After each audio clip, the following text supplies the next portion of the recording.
Je m'appelle Jean-Claude. C'est la gare aussi, Jean-Claude? Ah oui. C'est vrai. Le vélo était bien trop grand pour avoir des roulettes. Les roulettes, ce serait à la Germaine. Elle court en me tenant. J'ai mis longtemps à apprendre.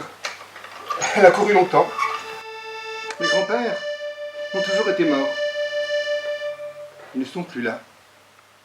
Qu'est-ce que je fais là? Moi, je voudrais un éternel printemps. Je voudrais des fleurs, toujours en fleurs. Je voudrais les voir danser. Je voudrais les voir chanter.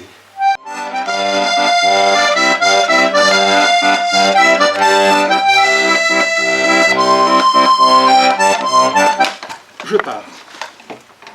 Comment partir? Sans porter de sac ni de valise, mais en emportant tout.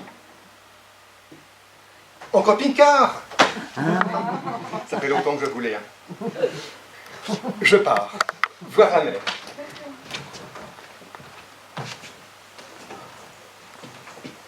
Direction l'océan.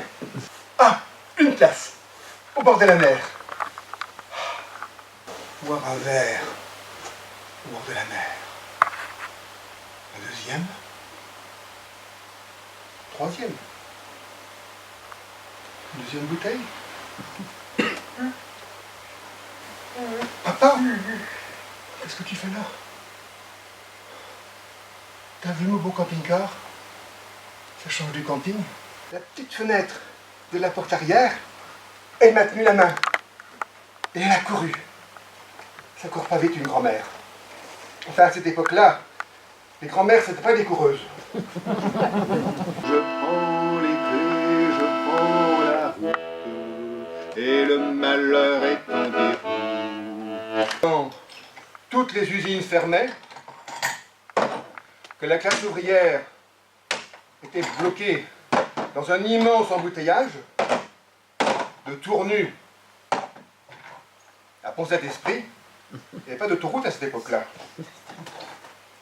Sous la chaleur accablante de la vallée du Rhône, nous, en plus, on avait le chauffage dans la voiture.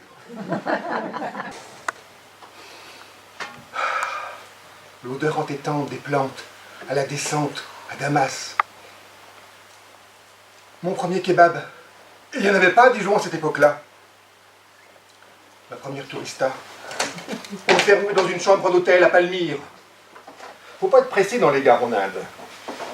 J'avais heurté quelqu'un qui était allongé. Sorry. C'était un mort. Qu'êtes-vous devenu? Père? Grand-père? Réfugié? Mort? Et vous, les deux chauffeurs de bus, qui faisiez la course en essayant de vous doubler? Vous avez dérapé, vous êtes allé dans le décor.